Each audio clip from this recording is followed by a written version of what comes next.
Hello，大家好，我係 Vincent，係啦，咁我就從馬來西亞啦，去完呢一個嘅檳城之後咧，就再過咗去呢一個浮羅交怡之後咧，而家就翻咗嚟去泰國啦。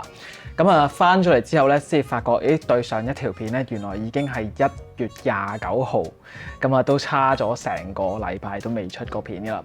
真係好唔好意思先，係啦，因為實在太多嘢搞啦。因為其實我係翻咗嚟泰國之前嗰一日咧，我就亦都收到通知啦。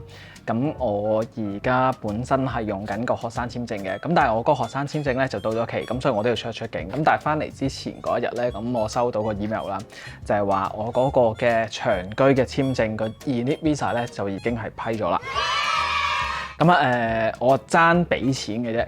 但係如果即係大家都想去了解多啲關於呢一個 ENIT Visa 嘅資料，或者即係點樣去申請啊，或者即係入邊有啲咩細節嘅話咧，我可以之後再同大家去分享嘅。我一樣會繼續去拍片啦，即係可能都會係關於泰國嘅嘢啦。但係甚至乎係關於東南亞啦。因為當我有咗個 ENIT Visa 之後咧，我出入境都方便啲。尤其我之前喺馬來西亞翻嚟嘅時候咧，其實過海關嘅時候咧，嗰個職員都有問我，你係咪喺學校嗰度去工作嘅？我都話唔係嘅。我都俾咗個 approval letter 俾佢睇啦。我都已經係成功係批咗我嗰個 ENIT Visa，所以就到期時咧，我要出入去老撾啊、馬來西亞啊、越南啊嗰啲地方嘅時候咧，其實我就可以自由出入境多啲。而我嚟緊個創作方向咧，亦都會係唔係淨係 stay 喺泰國噶啦。所以咧就如果大家都想去留意翻呢樣嘢嘅時候咧，其實都可以去繼續關注我嘅頻道啦。亦都真係俾多少少支持啦。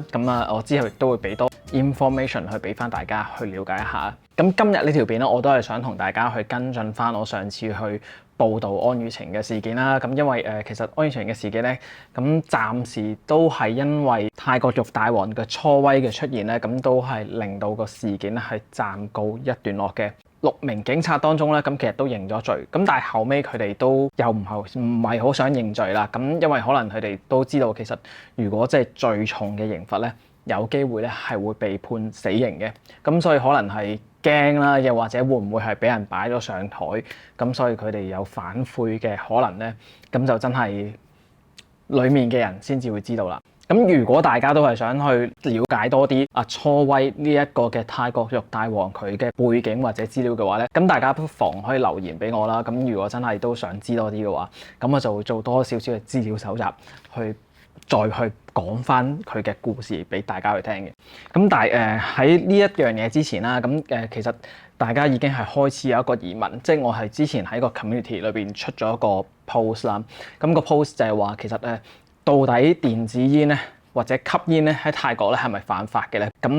因為就住呢個安宇晴呢一個事件嘅時候，其實大家都有一個好糾結嘅位。其實我喺泰國可唔可以食電子煙，或者即係其實會俾人去罰幾多？有關於呢一樣嘢咧，我都俾多少少資料大家啦。因為我都做咗唔同嘅資料搜集，亦都有網友佢都俾咗啲資料俾我啦。就住呢件事啦，我都係睇咗一啲唔同嘅領事館，佢哋發出一啲嘅聲明啦。譬如係駐瑞典嘅泰國領事館啦，亦都真係駐英國嘅泰國領事館啦。其實佢哋都發出過一啲聲明，就係話你要入境泰國咧食電子煙嘅話咧，係咪犯法咧？其實佢哋出嘅聲明咧都係兩個都係一樣嘅。佢哋都係表示咧泰國咧你要去吸電子煙嘅話咧係犯法嘅。所以其實喺呢一方面咧好基本嘅。而另外就係話網友咧亦都俾咗啲資料我啦。就係話喺泰國嘅電子煙裏邊咧，如果你係屬於銷售嘅話咧，就一定係犯法嘅。係啦，但係其實你話去持有嘅話咧，又真係好似冇一個明文嘅規定。但係有鑑於頭先我所講啦，就係話一啲嘅領事館其實佢哋都咁樣去講咗嘅時候，相對上你係依然會係有被控告嘅風險嘅。因為呢一個係有少少灰色地帶。但係其實最近呢啲嘅事件當中，其實大家亦都係可以好肯定地，泰國政府嘅立場，佢哋係認為泰國電子煙係犯法嘅。其實有一個好搞笑嘅部分咧，咁就係泰國咧去賣大麻咧，你有持牌嘅話咧係唔犯法嘅。咁但係電子煙咧，相對上咧就其實大家都係類近性質嘅嘢咧，但係電子煙係犯法嘅。咁所以其實呢一樣嘢就令到大家都好糾結。咁其實究竟當中係如何呢？咁姑勿論其實個答案係點樣都好啦。如果你去帶電子煙入境嘅話，其實你個動機已經好明顯，即係你話我純粹帶入境，我唔去食嘅，咁你真係揾鬼信咩？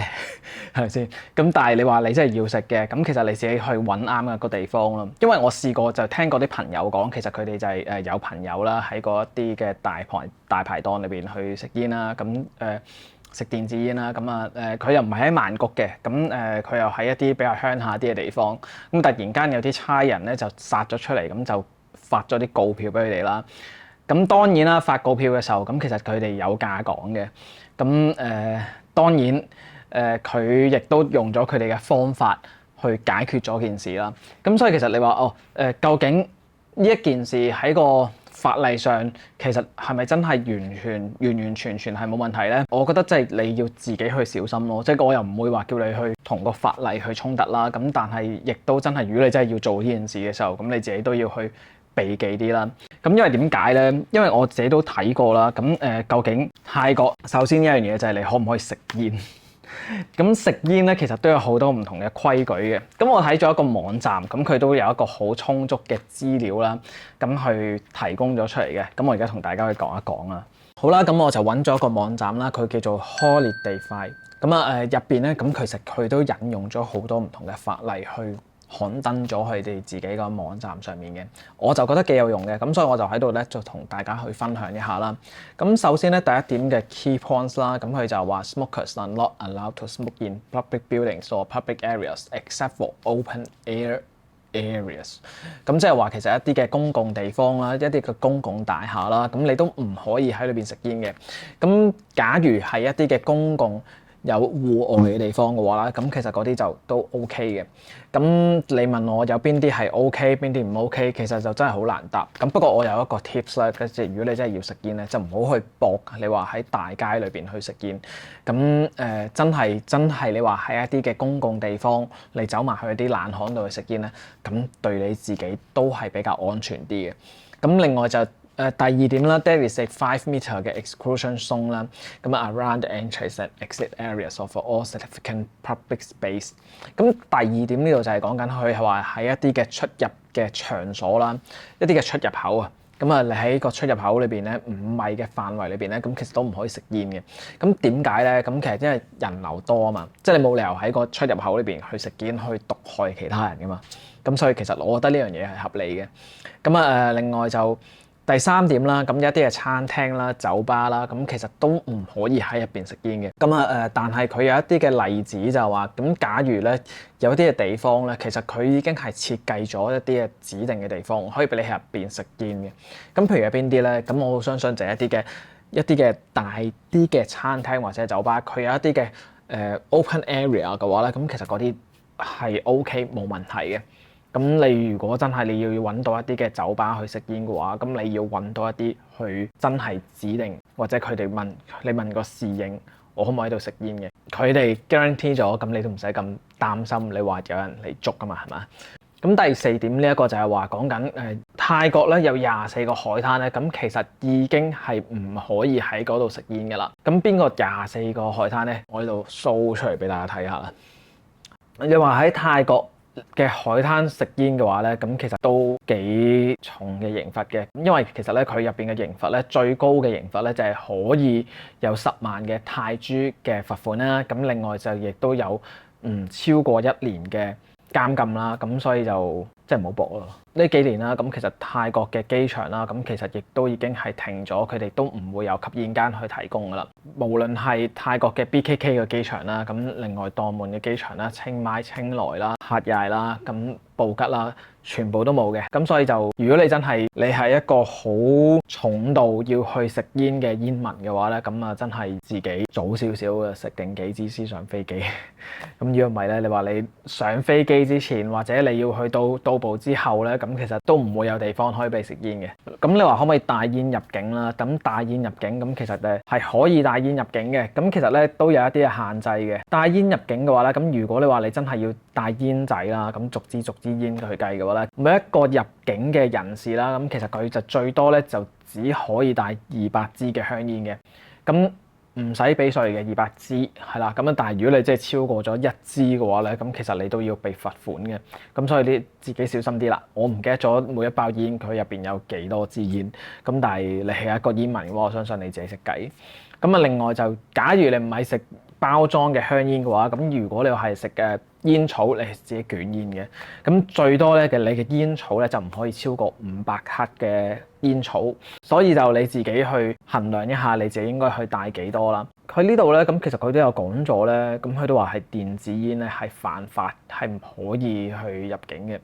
咁都係嗰句啦。咁其實你話帶電子煙係得唔得咧？其實我真係喺呢一個咁緊張嘅時候咧，就真係千祈唔好搏啦。你話你過到嚟你自己買，你要去搏下，你話要犯唔犯法嘅，咁其實都冇問題，咁你自己去搏下咯。咁但係你話過關帶唔帶嘅，咁我覺得而家呢個時候就比較敏感啲，咁即係唔好挑戰啦。即係雖然個法例上佢係寫緊你話係賣，你係銷售嘅，咁其實嗰啲係真係會係俾人去捉啦。咁但係你話持有，即係我覺得你係咪真係要去到一個位，你要去同人哋嘅政府要去有咁大嘅衝突咧？我覺得唔值得咯，係啊。你要去偷偷地去做嘅，或者你要係經過一啲特別嘅途徑你去做嘅時候，咁你自己去衡量一下個風險啦。好啦，咁第8點咧，咁就係講緊佢呢一個不能夠吸煙嘅地方啦。咁就其實假設有個牌出咗嚟嘅時候，咁你就唔可以喺嗰度食煙啦。咁你都廢話嚟嘅，即係其實有得個牌喺度嘅，咁你唔通仲喺度嗰度食咩？但係都係講嗰句啦。咁你話我要喺度去食煙，有冇人去理？其實好坦白講，真係唔多人去理嘅，唔多嘅。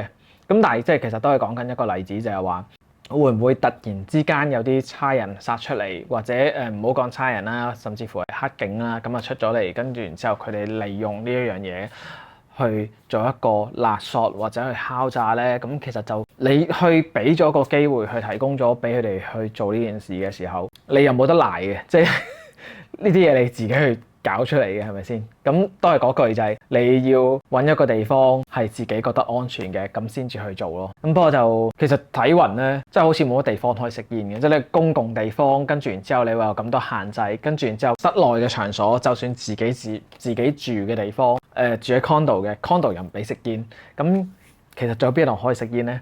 我真係唔知。即係大麻都唔可以啦，咪得咁大麻咁，其實你都要有一啲嘅指定嘅地方你都可以食啦。咁但係你香煙食煙咁都咁多限制，我都唔知道有邊度可以食。所以就唔好再問啦。即係你話嗰啲係食唔食得，即係我係覺得即係而家風頭火勢嘅，咁自己衡量一下風險嘅嘢。咁其實唔係講緊你話去俾人去罰款去食，咁呢個係其一啦。咁但係其二，即係其實如假設仲係會有發生其他唔同嘅情況，譬如好似一啲嘅明星佢哋遇到呢啲嘅案件咁樣，可能而家個風頭比較緊啲，少啲會再發生。但係你難保你會有啲乜嘢嘅差錯，咁你會俾人捉住痛腳，咁你就又係有損失。即係你要做一啲唔想俾人知嘅嘢，就唔好咁高調啦。唔係叫你去犯法啊，我係叫你自己小心啫。我之後會再做其他影片啊，呢個只不過係咁耐冇見，咁俾大家去睇下先嘅啫。好多嘢我都會想去 show 俾大家睇，都係多謝大家支持啦。因為上次我都有啲肺腑之言，都有啲朋友留言，咁所以都即係無論係係香港嘅或者係台灣嘅，甚至乎有啲簡體字嘅，咁所以都感謝大家係啊。咁啊，我要繼續做其他片啦。今日咁多先係啦。咁啊，未去做訂閱嘅，咁啊訂閱下啦。咁啊每一個 like 啦、留言啦，咁嗰啲全部都非常之有用嚇。咁啊，今日講到咁多先，多謝，拜拜。